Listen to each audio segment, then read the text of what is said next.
Aku nggak tahu lah mas. Aku sampai di sini udah tiada pekerjaan gitu kan. Jadi sampai-sampai di sini aku cek dia punya location bearing itu. Berpandukan jarian aku ni, dia menunjukkan ini bacaan west, itu selat apa, uh, west west coast ke apa, west coast elevation bearing. Jadi aku bersemayang lah dekat area-area sini kan.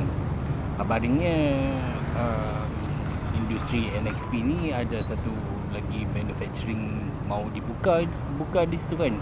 Ini flat murah kan, flat murah. Lagi mau rental gitu kan. Masuk je lah, bodoh. Lagi dulu tengok lah kan area-area sini. Lantas aku notice itu signboard je, signboard. Apa itu? Ni aku cek lagi sekali dia punya location bearing ni. Pada elevation bearing yang rendah gitu, rasanya hangat banget dia. Jadi sampai di sini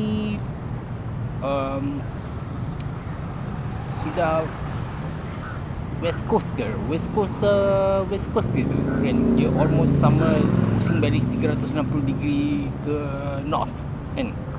Jadi sini signboardnya menunjukkan ni apa, Majlis Bandaran Petaling Jaya ya. Ya. Tapi enggak tahulah ngapain dia tiba-tiba ada taman universiti di sini. Aku enggak tahulah ngapain dia rebrand sebegitu rupa Apa agenda dia orang aku enggak tahulah. Itu Datuk Sri Vida tu lu kenal ke? Dia boleh menjawab tu kan. Aku enggak tahu.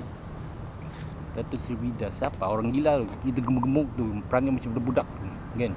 Gemuk-gemuk je. Lantas mama gua si Ibu Timang Habarin, dia sudah dapat title datuk tapi perangai macam budak-budak gitu, gemuk gitu kan. Budak-budak tapi kaya kan. Dia banyak wang. Tak tahu di mana dia dapat wang, aku enggak tahulah kan. Aku tiba di sini aku mau cari pekerjaan situ kan. Yang susah banget lah sebagai orang kata apa, hidup di negara orang kan. Aku jalan ke area itu Omron itu kan. Omron juga kabarin kata kamu harus print itu resume tu. Sama itu sertifikat itu. Hantar pada security post yang bertugas. Katanya bagaimana mau print. Dia katanya di cyber cafe. Aku pun pening kepala. Adakah cyber cafe di sini? Cyber cafe itu apa kan? Aku enggak tahulah kan. Aku baru tiba di sini, pelik-pelik gitu kan.